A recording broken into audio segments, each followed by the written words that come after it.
In the heart of Africa is one of the continent's largest gold mines. All right, guys, you guys are seeing behind me right there. It's Idris Elba doing a documentary. I just want to share that with you guys, all right? When I watch this, I want to see. I'm not going to make no assertions. I'm not going to make no commentary. I want to let make commentary for myself whilst you're watching this. But it's a very, very brilliant documentary done by Idris Elba, and I don't think it's getting the attention that it deserves. But I'm just going to show you snippets of it, and you guys, I'll give you guys the link so you can watch the whole thing itself. Kibali. Every day, a workforce of over 6,000 mine 20,000 tons of ore from above and below ground. Power is the big driver of any production in any industry. My name is Arthur Kabila. I'm the general manager of Kibali Gold Mine. The big challenges that we are having to build the mine in very remote area where we don't have the national grids. So, you're in the middle of the wilderness, nothing for hundreds of miles, and you need to find power. Not just to charge your phone, but enough to power a small town.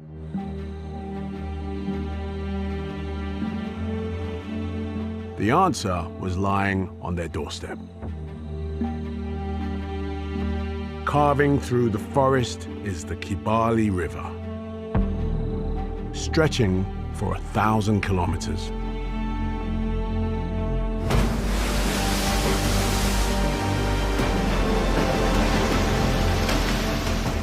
So they decided to harness the natural power of the river. They built 3 small hydroelectric dams. The cascading water turns the turbines, which generate electricity.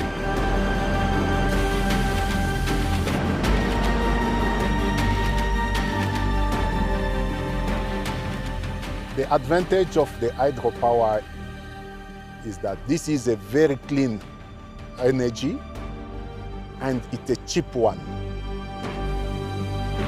And this renewable energy is capable of providing more than 80% of the mine's power. But for many of the locals, that's not the best part. It's not only the mine using this power, we also giving the power to the community surrounding this mine. Now you're talking. The Kibali mine has literally given power to the people.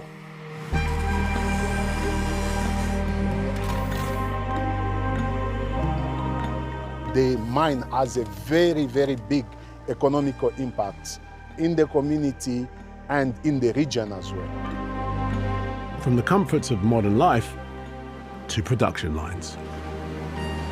It's something which will remain for years, for generations, even if the mine is closed, but at least we will leave those hydropower stations to Congolese. This infrastructure, built to power the mine, will be here long after it's closed.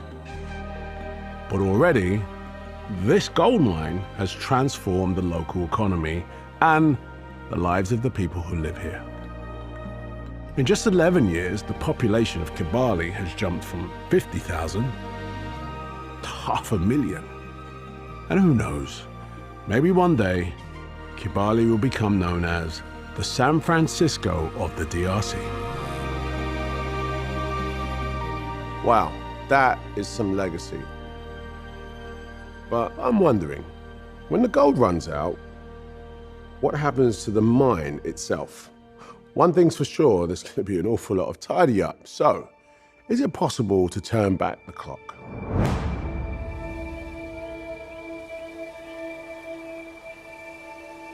And for 60-some years since we had our independence, why don't we have enough gold that would be worth more than $250 billion? But England get gold.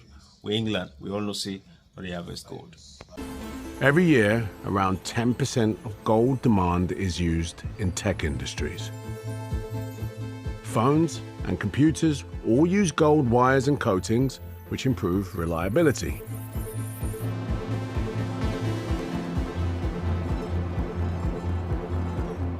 Gold's amazing reflectivity makes it perfect for space exploration. And looking into the future, super-fast quantum computers are going to need gold to keep them cool. And then, around half is used in jewelry.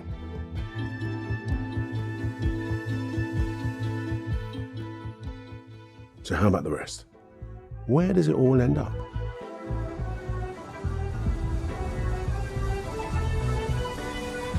A stone's throw from where I grew up is the Square Mile, London's financial district.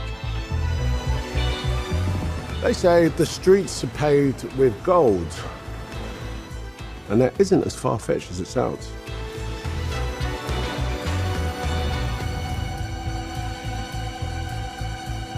How you doing? Yes, I did just walk straight into the Bank of England, the world's second largest depository of gold bullion. I've got an appointment with the bank's chief cashier, one of the very few people with access to its vaults. Sarah John. Hi, Sarah. Good morning, Idris. Welcome to the Bank of England. Oh, thanks for having me. I'm looking for some gold. Am I? Let's go this way. Now, for obvious reasons, I can't reveal our route. What I can reveal is that I followed Sarah deep underground.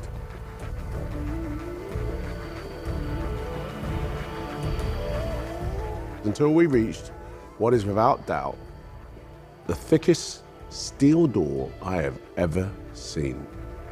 Okay, Sarah, don't worry, I do all my own stunts. It's a pretty heavy door, isn't it? Nah, not really, it's all right. All right, after you.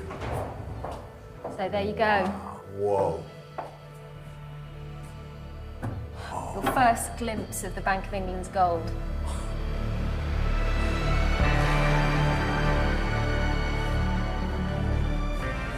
That is a lot of gold. This is really unreal.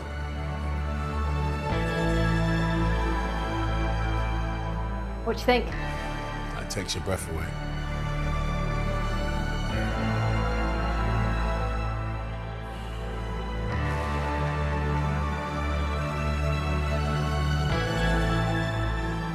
This is like Raiders of the Lost Ark.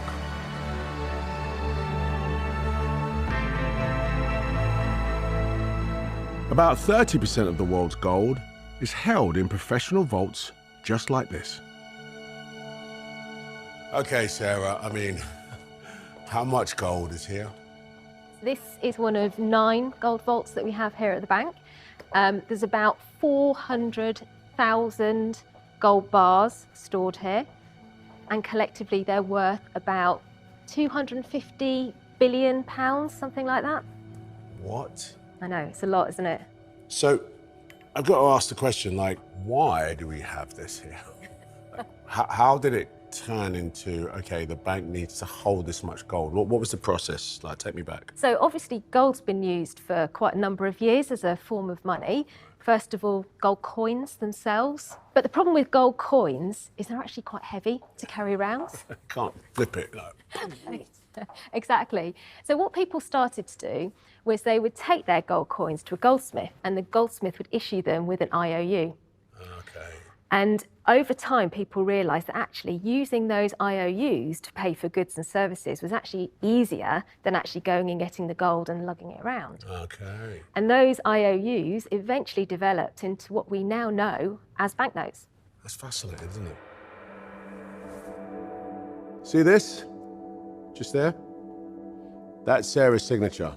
With the words, I promise to pay the bearer on demand the sum of £20.